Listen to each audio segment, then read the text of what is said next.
The towel dropped from my hands, but I didn't flinch. Her laugh, that dry, hollow chuckle that bounced off the laundry room tiles, hung in the air like mildew. "You're lucky I even let you touch me." That's what she said. Like I was some leper who'd won a raffle. Like decades of providing, fixing, covering her mistakes, and paying off her credit card messes were just some pathetic tribute she tolerated out of politeness.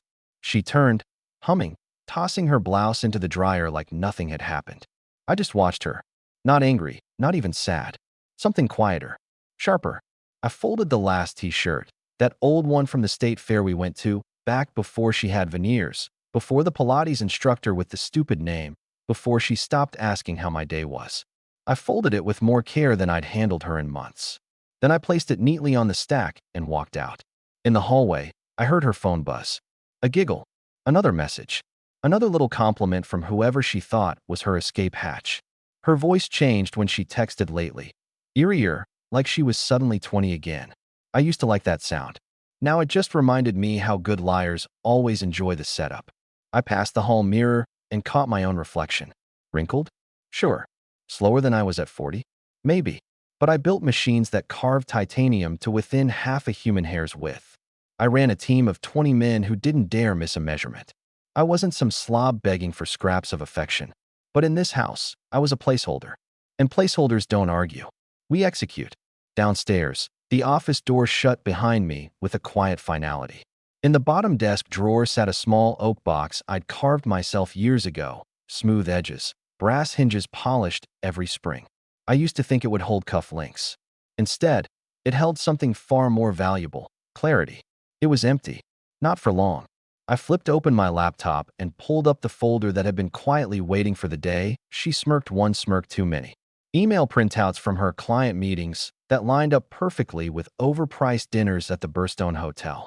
Text threads synced to the family iPad she thought was just for Netflix. Screenshots with location tags still on. One message stuck in my head. He's nice but dull. A placeholder.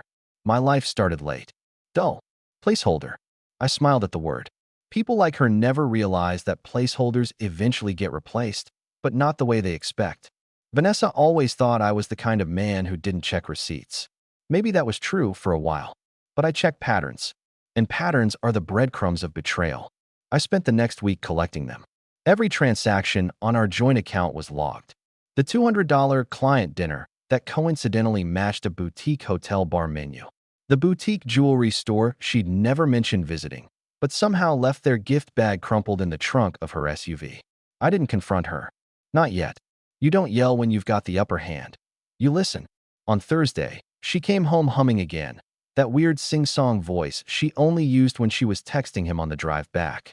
She breezed past my office door, dropped her coat on the chair, and called out, "Don't forget my mom's birthday dinner on Saturday.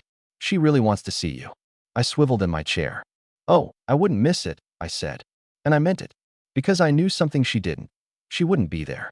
Not when the flight confirmation I'd printed showed her heading in the opposite direction. Later that night, while she was in the shower, I slipped her phone from the nightstand. Face ID worked while she was sleeping, a little trick most people don't think about. A quick scan, a tap into her messages, and there it was, a thread titled Tuesday Plan Red Heart. He'd written, "I'll have champagne ready. Wear that dress from the rooftop night." She replied, already packed winking-faced. The date? Saturday. Same day as her mother's birthday dinner. I returned the phone to its charger, exactly as I found it. She never stirred. In the kitchen, I poured myself a drink and looked at the oak box again. It was starting to feel heavier, even empty. Not from the wood, from what I knew I'd eventually put inside. I was building something, and she was giving me the materials for free. Friday night, I set the trap. Not the end game. Not yet. Just a little test to see if she'd trip. We were sitting at the kitchen island. She was scrolling through her phone, pretending to listen while I rambled about a client who wanted impossible deadlines. Halfway through my sentence, I stopped, leaned on the counter, and said casually, "Oh, by the way, your mom called. She's really excited about Saturday." Vanessa froze for a fraction of a second. Not long, but long enough for me to catch it. "She called you." I nodded. "Yeah. Wanted to make sure I was bringing that wine she likes." Her eyes narrowed just slightly, then she plastered on a smile. "Right, of course." She went back to scrolling, but the rhythm of her thumb had changed. Slower, more deliberate. That night, I watched her pace in the living room, phone pressed to her ear, whispering like she thought the walls could eavesdrop. She hung up quickly when she saw me in the doorway. "Who was that?" I asked. "Just Mom," she said. No hesitation, which meant she'd practiced it in her head before saying it. I smiled. "Tell her I said happy birthday." She turned back to the couch without another word. But I saw the muscle in her jaw tighten. Saturday morning, I was up early. She came down in leggings, coffee in hand, hair tied back, off to yoga mode. The suitcase was already in the trunk of her car. "Didn't know yoga needed luggage," I said. She laughed, that fake light laugh. "Spa day with the girls after class. Don't wait up." I watched her drive away. Waited exactly 6 minutes, just long enough for her to hit the interstate, then opened my laptop. Flight tracker showed her plane on time for a 10:15 departure. Destination, Chicago. I didn't follow her. Not physically, anyway. I had someone else do that part for me. Someone who owed me a favor. By noon, I had photos. Her and him at the airport bar, clinking mimosas. Her leaning in close, laughing in a way I hadn't seen in years. I slid the photos into the oak box. First contents. They looked good in there. By the time Vanessa's flight wheels hit the tarmac in Chicago, my own plan was already taxiing down its runway. I wasn't just going to catch her. I was going to dismantle her carefully curated little world one brick at a time, while making her think she still owned the building. The first move was financial. I logged into our joint bank account from my laptop, a mug of coffee steaming beside me. I didn't drain it. That would be too obvious. Instead, I rerouted. Every incoming deposit from my business accounts, every dividend, every rental property payment, all redirected into a private LLC account I'd opened months earlier under a different name. To her, the account would still look alive, the balance barely dipping, as if nothing had changed. But in reality, it was running on fumes. People like Vanessa, image first, cash second, don't check the gas tank until the car sputters. I planned to make sure that sputter happened at the worst possible time. The second move was social. While she was clinking glasses with Mr. Champagne in Chicago, I was at my friend Paul's house, sitting across from his laptop. Paul owed me big, and he also happened to run the kind of social media management firm that specialized in cleaning up or spreading rumors. I slid the airport bar photos across the table. "Can you make these look like they were taken in 3 different places?" I asked. Paul studied them, nodding slowly. "Sure. Want them out in the wild?" "Not yet," I said. "Just ready to go? And make sure you keep the metadata intact. I want anyone who digs to see exactly when they were taken." "Planning to nuke her?" Paul asked. I smiled faintly. "Planning to let her nuke herself. I'm just setting up the fuse." By Saturday night, while Vanessa was probably sipping overpriced cocktails on some rooftop, I had 3 folders ready. Chicago arrival, hotel bar, and dinner. Each one was labeled with exact timestamps, just waiting for their cue. The third move was legal. My attorney, Samantha, had been on retainer for years, mostly for property deals. I'd never needed her for anything personal. Until now. "You sound calm," she said over the phone, after I laid out the skeleton of the situation. "I am calm," I said. "Calm is how I win." She chuckled softly. "All right, here's what you need to do. Keep gathering, keep the tone civil, and don't tip your hand until I tell you." The more she underestimates you, the easier this gets. "She already underestimates me," I said. "I'm just encouraging the habit." "Good," Samantha replied. "Then by the time she realizes she's losing, she won't know which way's up." The final move, at least for this opening phase, was purely psychological. I started texting her during the trip. Not angry texts, not accusations. Just little reminders that I existed. "Hope your mom's birthday dinner went well," I wrote on Saturday night. The read receipt popped up almost immediately, but she didn't reply. The next morning, "Picked up your favorite coffee. Left it in the fridge for when you're back." Again, read receipt, no reply. But I could imagine the way her brow furrowed when she saw them. That little voice in her head whispering, "Does he know?" By Sunday evening, I was sitting in my office with the oak box open in front of me. Inside, the airport photos, printed crisp on glossy paper, time-stamped in bold at the bottom. A USB stick with her text thread to Tuesday plan red heart, backed up twice over. A printed statement from the bank account showing her little splurges over the last month. It didn't look like much yet. But that's the thing about evidence. It compounds. And the interest rate on betrayal is obscene. When Vanessa returned Sunday night, she walked in like she'd been at a yoga retreat. Luggage in hand, hair pulled back, hoodie zipped, no makeup. She dropped her bag by the stairs and yawned dramatically. Long weekend, she sighed. Yeah, I asked from the couch, remote in hand. How was your mom's birthday? She blinked once, then gave me that practiced smile. Lovely. She loved the wine. I nodded. Good. Glad I could be part of it, in spirit. She headed upstairs without another word.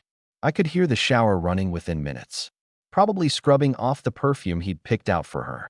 Over the next week, I let her think the trip was invisible. She went about her days, Pilates, showings, long lunches that I knew were neither short nor sober, and I made no move to stop her. But each day, the box grew heavier. A credit card charge for two at a restaurant we'd never visited. A receipt for a luxury spa in a city we didn't live in. More texts, more photos, more proof. Then came the fun part, controlled leaks. It started small, forwarding an anonymous tip to one of her real estate colleagues about a possible ethics issue involving a client dinner that looked personal. I knew the rumor mill in her office spun faster than a ceiling fan in July. Within 2 days, Vanessa came home tight-lipped and irritable, muttering about office politics and jealous coworkers. Next, I had Paul schedule a few of those altered photos to appear in the social feeds of people I knew she'd be desperate to impress. Her Pilates friends, her old college roommate, even her hairstylist.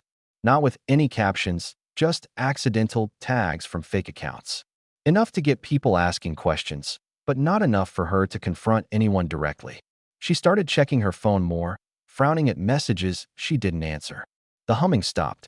The fake light laugh disappeared.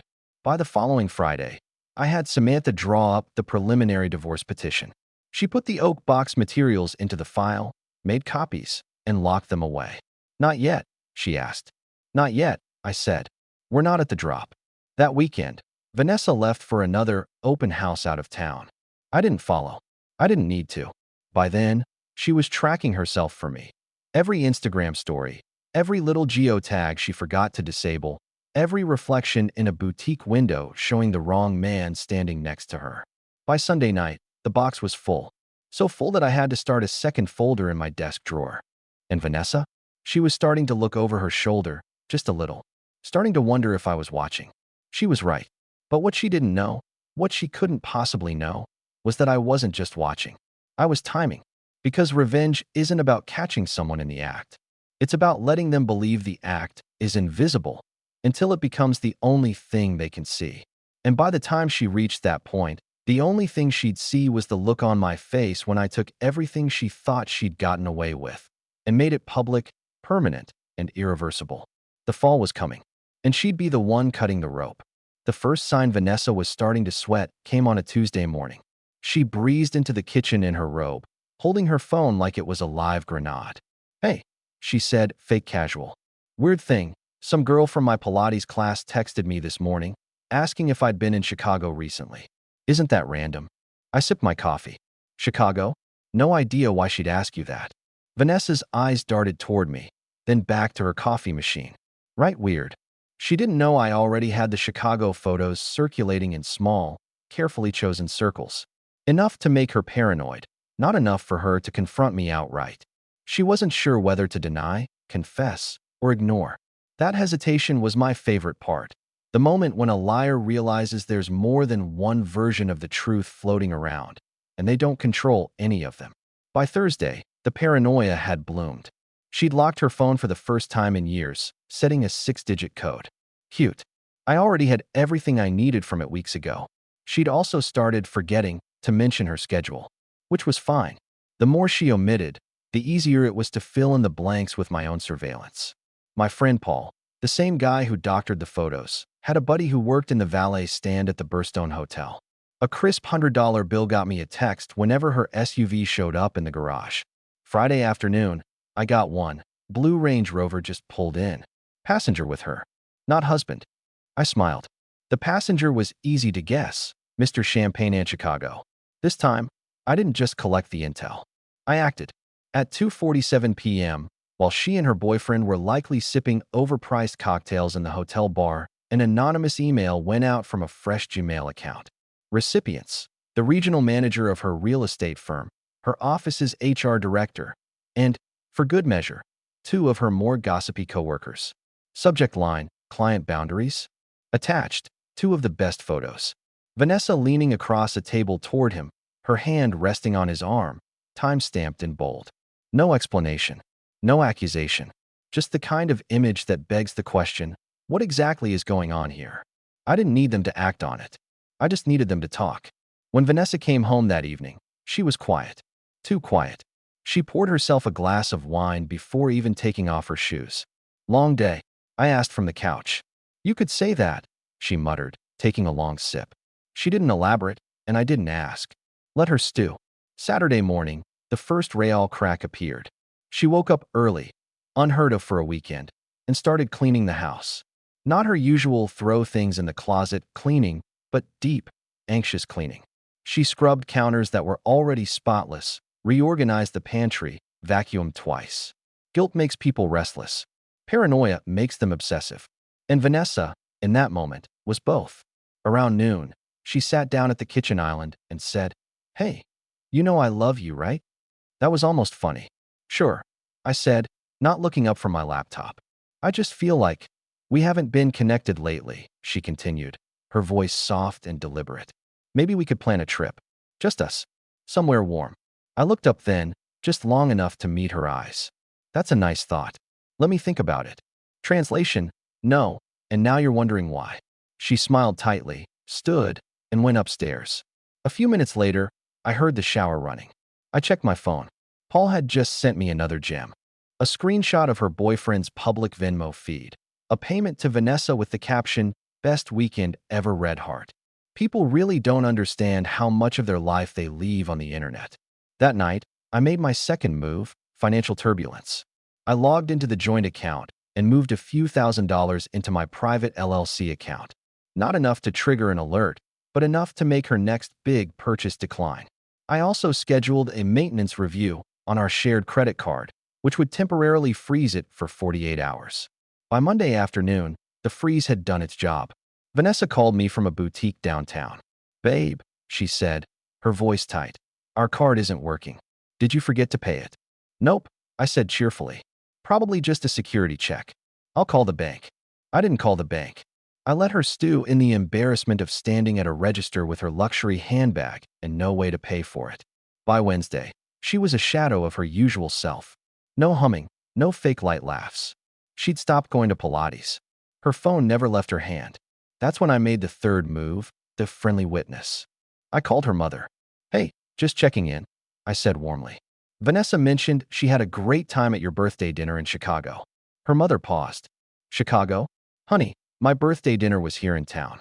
She didn't come, said she had a work thing." I made a thoughtful noise. "Oh, must have misunderstood." Her mother didn't say much else, but I could hear the curiosity in her voice. Parents don't need to be told their kid is lying. They just need a nudge. By Thursday night, Vanessa confronted me.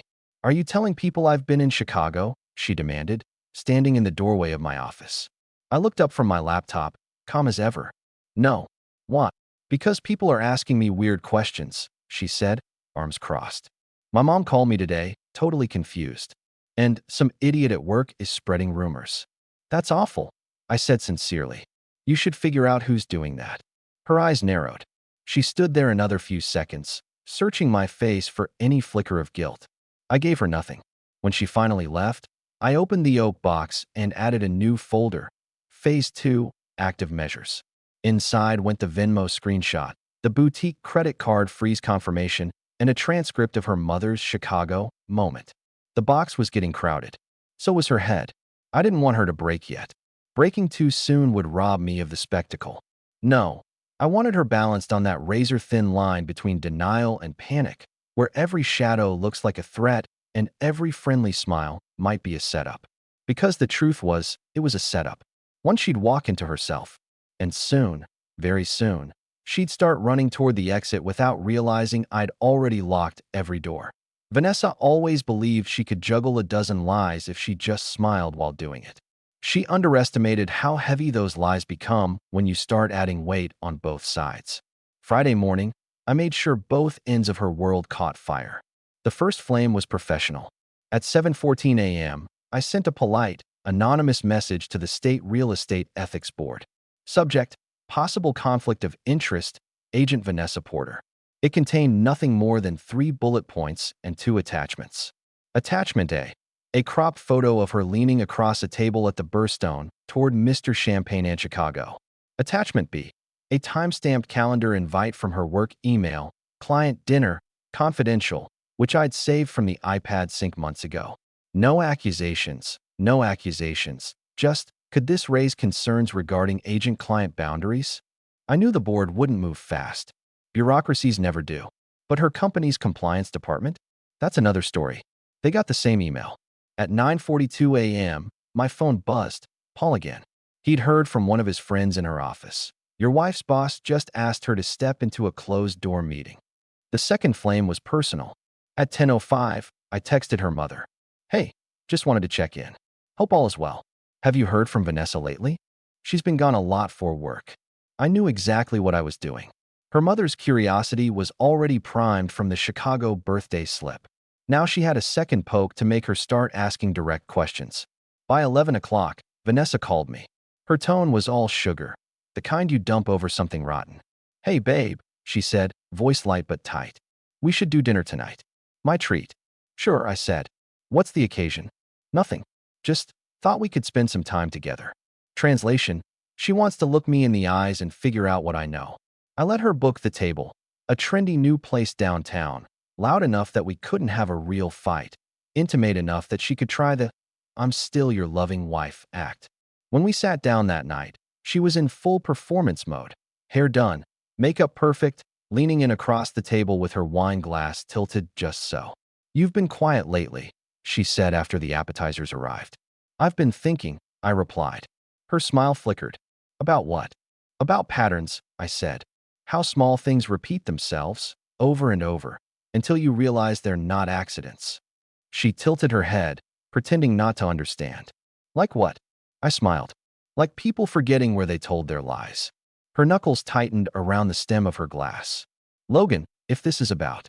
The waiter appeared with our entrees, saving her from finishing the sentence. She plastered her smile back on, but it didn't reach her eyes. After dinner, I let her think she'd steered us away from danger. That's the trick. You don't corner someone like Vanessa. You give them just enough room to think they're still escaping. Saturday morning, I pulled the next lever. Friends. Vanessa's social circle was shallow but wide.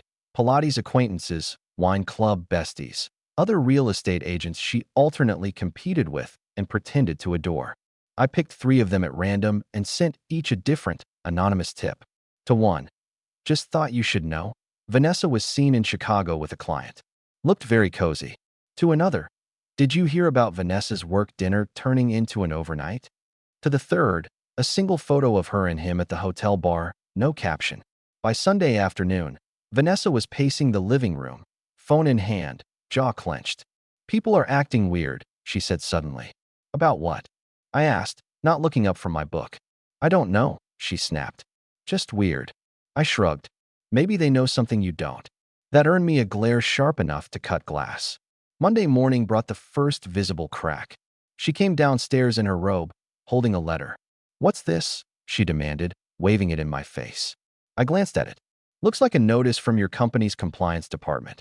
It says there's been a complaint, she hissed. Oh, I said mildly. That sounds serious.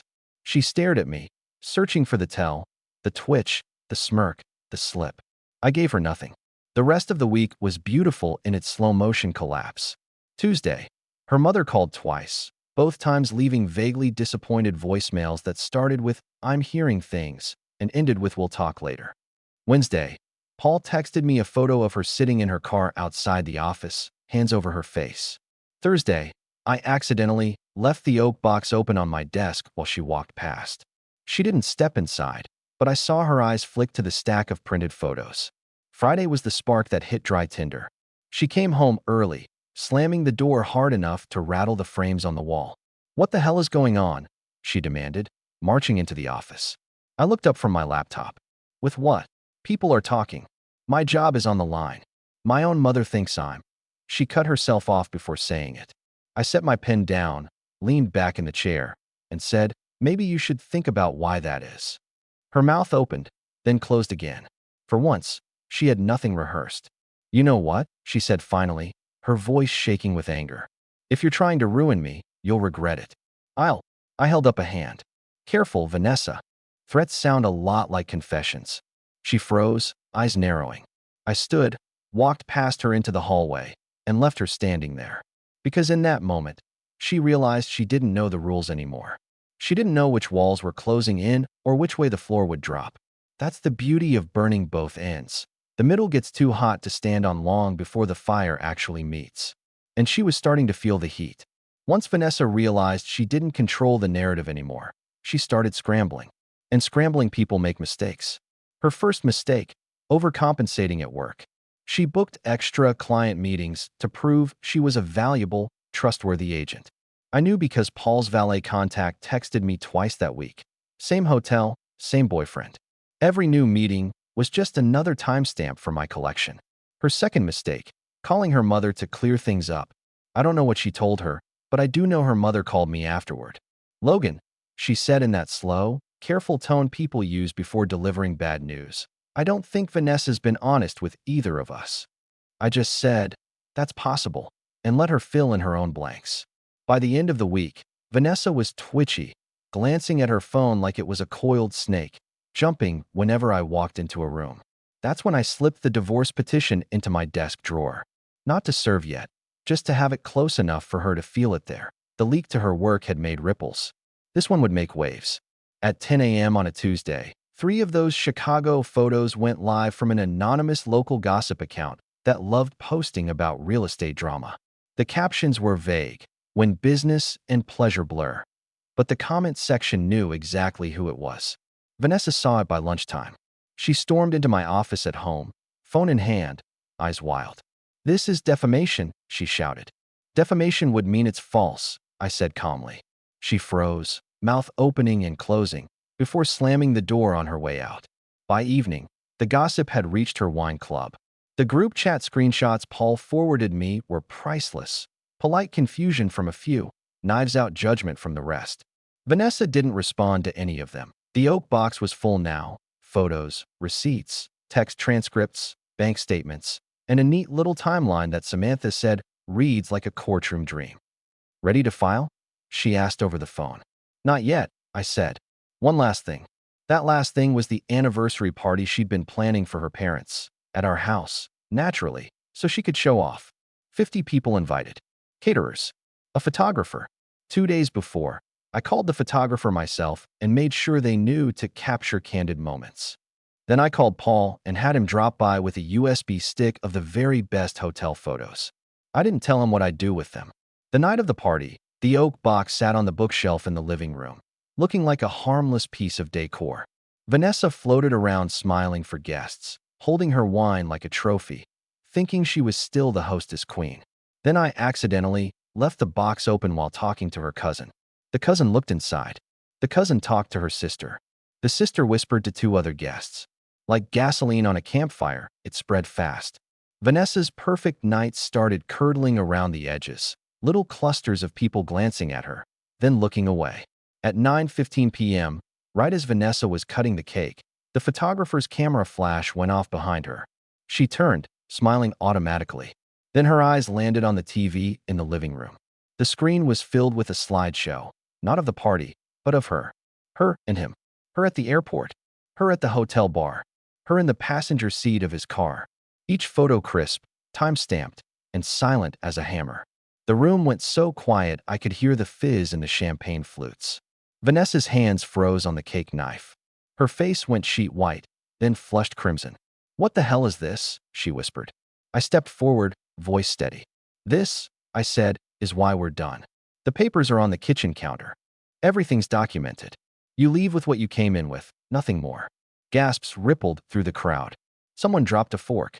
She looked at me like she'd just realized I'd been building this moment for months. Because I had. She didn't cry. She didn't scream. She just set down the knife, walked past me, and out the front door into the night, leaving 50 witnesses behind. That was the last time she ever set foot in my house. And the best part? I never raised my voice. I never struck her. I never even had to lie. I just gave her the stage and let her perform her own downfall. Because revenge isn't about rage. It's about control. And I never lost mine for a second.